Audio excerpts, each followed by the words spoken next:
அது மட்டும் இல்லாமல் தென் மாவட்டத்தில் எங்கள் சமுதாய மக்கள் வந்து அதிகம் பாதிக்கப்படுதாங்க.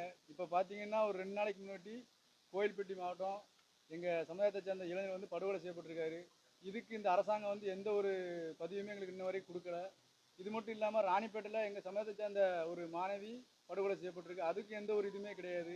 அப்போ எங்களோட ஓட்டு மட்டும் இந்த அரசியல் கட்சிகளுக்கு வேணுமா, இல்லை எங்கள் சமுதாயத்தை வந்து இப்படி ஒடுக்குமுறையாக நீங்கள் கொண்டு போகிறாங்க அப்படின்னு நினைக்கிங்க?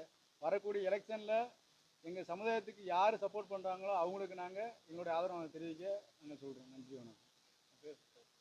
ஜி.கே. ராஜா ஆசாரி, சுதந்திர போராட்ட தியாகி, கே.எஸ். முத்துச்சாமி ஆசாரி இளைஞர் பேர், தமிழ்நாட்டு நிறுவன பேர்.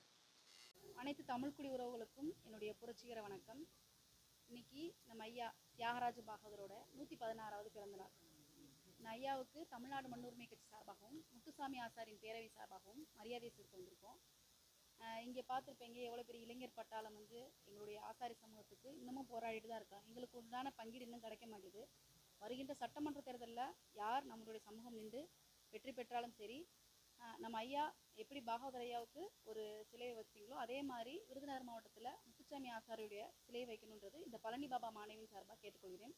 அதே மாதிரி நம்ம ஐயா தமிழுக்காகவும் தமிழ் மக்களுக்காகவும் தன்னுடைய வாழ்நாளில் அத்துணை கலையும் தெரிஞ்சு தமிழில் மட்டும்தான் பாடுவேன், தமிழுக்காக மட்டும்தான் இருப்பேன்னு சொல்லி வறுமையில் வாழ்நாள் கூட நமக்காக போராடி, இந்த உங்களை எல்லாருக்கும் தெரியும் திரைப்படத்தில் நம் முன்னோர்களுக்கெல்லாம் வாழ்ந்து எந்த அளவுக்கு போராடி நம்ம திரை உலகத்திலே தமிழுக்காக போராடி தன்னுடைய வாழ்க்கையில் பேசினவர் பாடினவர் நம்ம ஐயா எம்கேடி பாகவதர். அவருடைய பெருமைகளை திரைப்பட கவர்ச்சியாக சொல்லாமல் எந்த அளவுக்கு இப்படியும் ஒருத்தவர் பாட முடியும், இப்படியும் தமிழுக்காக போராட முடியும்னு சொல்லிட்டு நம்மளுடைய அடுத்த சந்தைகள் நம்ம குழந்தைகளுக்கெல்லாம் இதெல்லாம் சொன்னோம்னா நம்மளுடைய சமுதாய பெருமைகளும் தெரியும், நம் சமுதாய தலைவரோட பெருமைகளும் தெரியும்னு சொல்லிட்டு பழனி பாபா மாணவி சார்பாக நான் கேட்டுக்கொள்கிறேன்.